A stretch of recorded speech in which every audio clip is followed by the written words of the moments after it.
Loh, bentar. Adik sampean saya obatin. Kenapa sampean tidak terima? Sedangkan kalau saya membantu pengobatan adik sampean kan harusnya sampean berterima kasih. Aku pengen adik. Loh, sampean pengen adik sampean mati? Wah. Angel iki tuturane.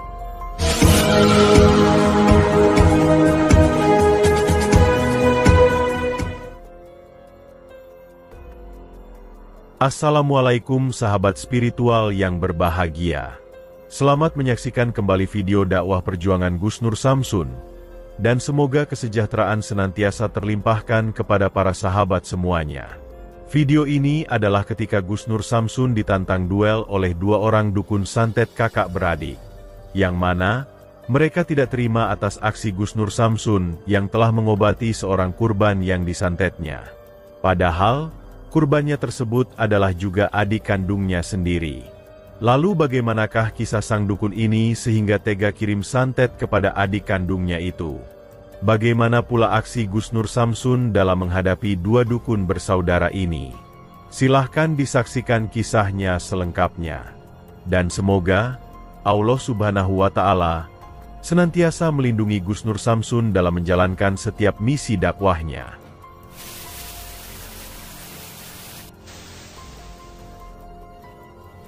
Tadi saya juga udah mendeteksi, kita kan dari arah sana, ya jalan.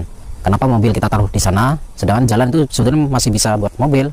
Karena saya pengen si dukun yang sudah janjian sama kita tidak mengetahui keberadaan kita, bahwa kita sudah datang. Tapi masih jauh, Gus. Energinya sih remang-remang, nggak tahu. Kita harus terus lurus terus ya. Kita terus terus. Mungkin kalau energi sudah ada, cuman remang-remang gitu. Arahnya remang-remang antara lurus kanan, terus sana, terus sana. Si remang-remang. Bismillahirrahmanirrahim. Allahumma sholli ala sayyidina Muhammad wa ala ali sayyidina Muhammad. Lihum satun udfi biha harol wabail hatimah Al-Mustafa wal-Murtada Wabanahuma wa Fatimah Lihum satun udfi biha harol wabail hatimah Al-Mustafa wal-Murtada Wabanahuma wa Fatimah.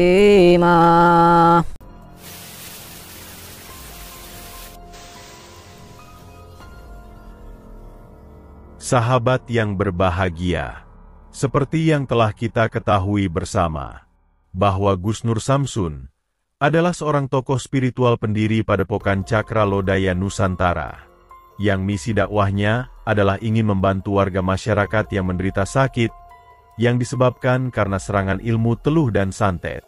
Selain itu, Gus Nur Samsun juga memberantas sang para dukun yang biasa melakukan kirim santet tersebut.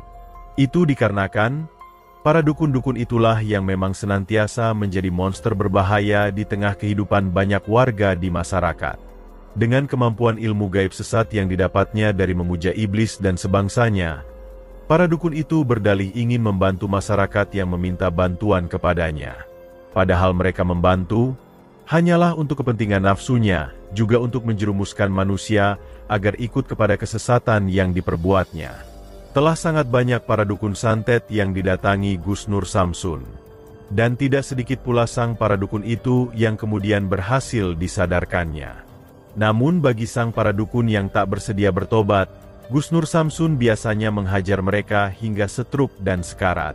Akan tetapi, sepak terjang Gus Nur Samsun yang berhasil menghancurkan banyak dukun itu, ternyata tidak membuat dua dukun yang didatangi Gus Nur Samsun ini menjadi ciut.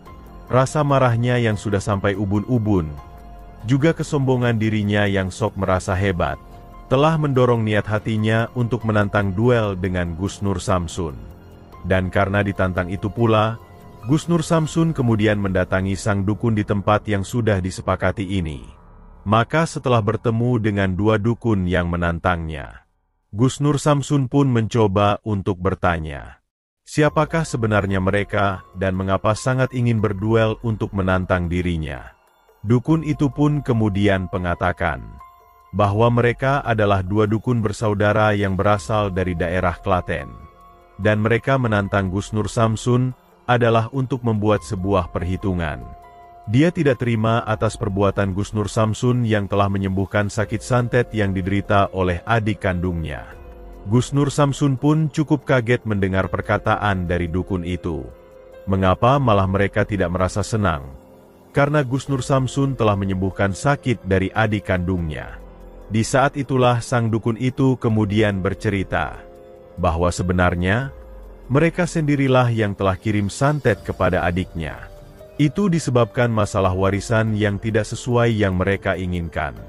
Mereka ingin agar adiknya tersebut mati perlahan-lahan, agar warisan adiknya bisa jatuh ke tangan mereka.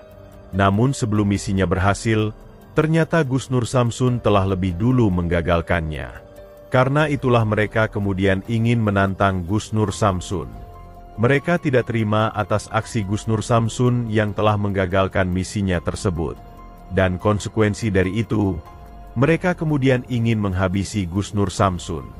Lalu apakah yang akan dilakukan Gus Nur Samsun? Mengetahui kelakuan sang dukun yang tega kirim santet kepada adik kandungnya itu. Dan apa pula yang akan terjadi ketika Gus Nur Samsun berduel dengan dua dukun dari Klaten tersebut? Silahkan disaksikan videonya sampai akhir cerita. Ambillah sisi baiknya dan tinggalkanlah sisi buruknya. Dan tentunya kami juga berharap video dakwah yang kami sajikan ini bisa memberikan manfaat, juga bisa menghibur para sahabat semuanya. Adik sampean saya obatin. Kenapa sampean tidak terima? Sedangkan kalau saya membantu pengobatan adik sampean kan harusnya sampean berterima kasih. Urusan. Aku pengen adik mati. Loh, sampean pengen adik sampean mati? Wah, angel iki tuturane.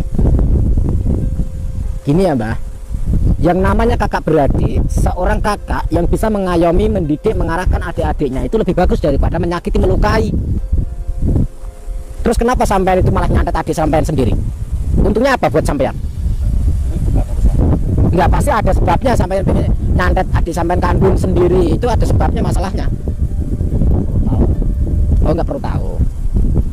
Nah, terus kenapa mengundang saya? Itu kan urusan keluarga sampai ya, nggak ada urusan sama saya.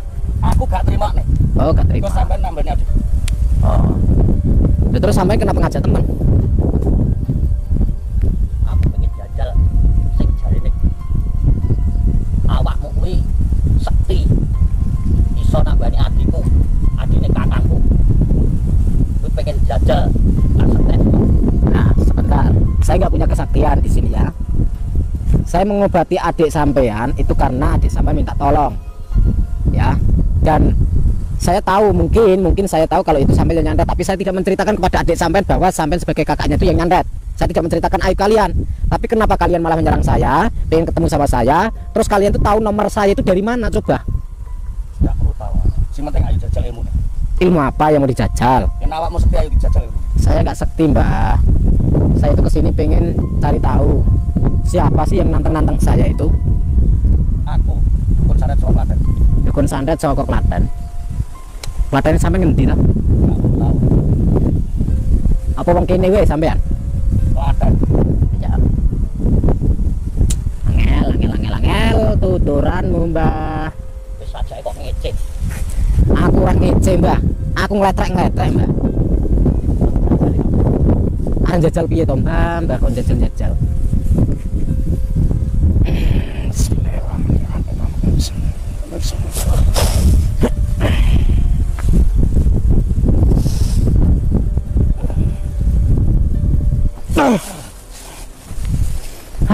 Mbak, kita ngobrol baik-baik. Rumah sampean di mana?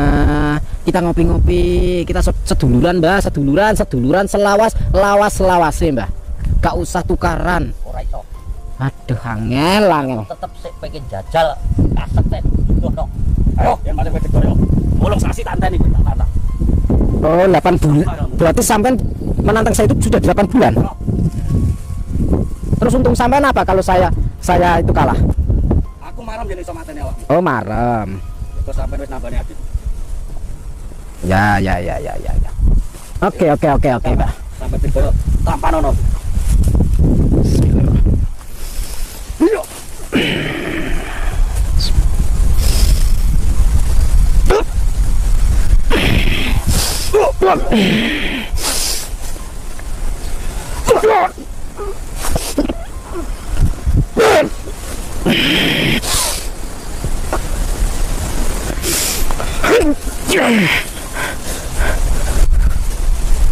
Udahlah Mbah, gak usah berantem Mbah, santai, slow.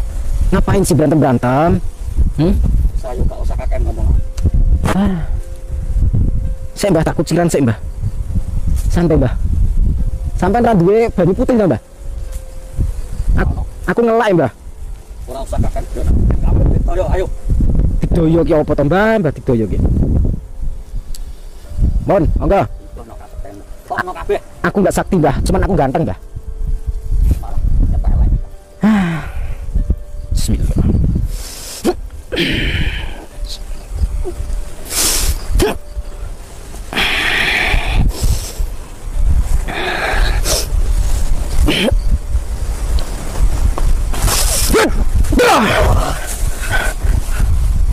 Sampai dari Klaten, saya juga punya saudara di Klaten Mbah.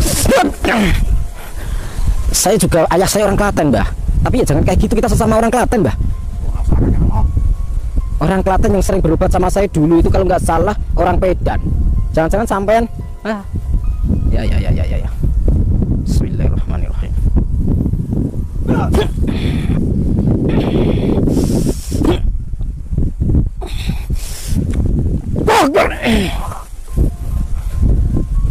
Kita bersahabat ya Mbah. Orang konco-konconan. Oke. Biar nggak kelamaan ya. Bismillahirrahmanirrahim. Allahumma kun zat sifatin cahyo, agung cahyo, mulia sifatin Allah, nurku hiya nur Muhammad, rupa amat dengan jagat gede, jagat cilik, saya dengan kerso, saya dengan sabda tadi, saknasan Allah berkah kalimah la haula wala quwata illa billahil aliyyil azim. Allahu Akbar.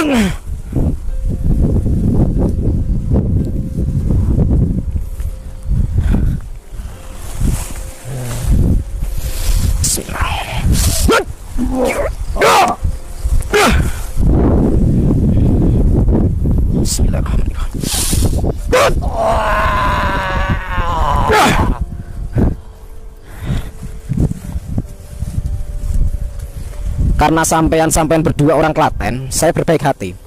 Saya tidak akan melukai kalian. Selagi kalian masih bisa duduk, silakan duduk, kita ngobrol. Ampun. Nggak perlu nyembah saya. Bangkitlah. Saya di sini hanya pengen ngobrol-ngobrol baik-baik. Karena sampean orang Klaten, saya juga. Dulu saya itu sekolah SD itu di Klaten, di daerah Jelobo. Ya, daerah Jelobo, Kecamatan Wonosari, Klaten. Nah, saya kelas 1 sampai kelas 5 SD itu di Klaten. Karena ayah saya masih orang Klaten. Nama ayah saya Raden Suryanto. Nama kakek saya Raden Ki Suto Swito. Nama buyut saya Raden Ki Godril. Nah, dan di situ saya menaruh hati yang baik buat kalian berdua. Saya memberikan kesempatan, saya tidak akan melukai, tapi dengan cara kalian bertobat, jangan mengotori Klaten. Ya, isen aku, kulon iku isen, malu saya itu malu. Sebagai saya masih punya darah Klaten itu malu saya. Punya sedulur saudara-saudara saya seperti jenengan kok mengamalkan ilmu dengan jahat, dengan buruk, pun sesat niku. Nggih. Pun buatan saya. Nah, kulon buatan bakalan, saya nggak akan mencelakai kalian. Saya tidak melukai kalian kok sebenarnya. Tadi itu sedikit pungkasan itu juga tidak 100%, powernya cuma 40%. Nah, supaya apa? Saya berinisiatif untuk menyadarkan kalian, mensyahadati kalian. Tadi mohon maaf saya tidak ngomong apa-apa, saya tidak izin, ilmu kalian sudah saya buang. Dan tadi waktu saya tekan itu adalah kunci krip, yang artinya kalian sudah tidak bisa mempelajari ilmu sesat lagi. Nah, kalau kalian memaksakan kehendak, memaksakan diri kalian, nafsu kalian untuk belajar ilmu sesat lagi, insya Allah Allah akan murka kepada kalian. Dalam waktu cepat kalian akan tiada, karena atas izin Allah. Jadi marilah kita belajar lebih baik. Nah, pasti kalian orang Medan ya? Nggih. Oh, nanti insya Allah saya akan mampir ke Medan. Saya akan mengikuti kalian, atau mungkin kalian boleh belajarlah di tempat masjid, musola, ataupun kepada ustadz-ustadz yang lain. Nggak usah mempelajari seperti ini lagi, ya. Dan mohon dimaafkan adik sampean, nggak usah dendam-dendam berkelanjutan. Nggak usah dendam-dendam berkelanjutan, nggak baik. Sesama saudara kandung, santet-santetan, saling melukai. Gara-gara apa sih? Warisan atau apa? Warisan. Warisannya apa? Tanah. Tanahnya piro? Pirang luasnya berapa? Kata. Oh. Sandang pangan papan kui isoh ilang. Sandang kui pakaian yo isoh ilang. Papan ki rupone, papan itu artinya rumah, tempat tinggal, itu juga bisa hilang. Ya, entah terbakar, entah apa, gempa bumi, nah tsunami kan bisa hilang. Terus pangan itu makanan, itu juga bisa hilang. Apa yang kita makan masukkan melalui mulut, masuk ke perut, keluarnya ke dubur, jadilah tai, ya, nggak ada guna itu. Jadi ngapain memperebutkan sandang pangan papan? Berebutlah kebaikan selagi masih bisa bernafas. Berbuatlah baik kepada siapapun, dimanapun, kapanpun. Jangan takut dan jangan malu. Apapun masa lalu kita misalkan jenengan punya masa lalu buruk, orang yang punya masa lalu buruk itu pasti punya masa depan yang cerah, ya.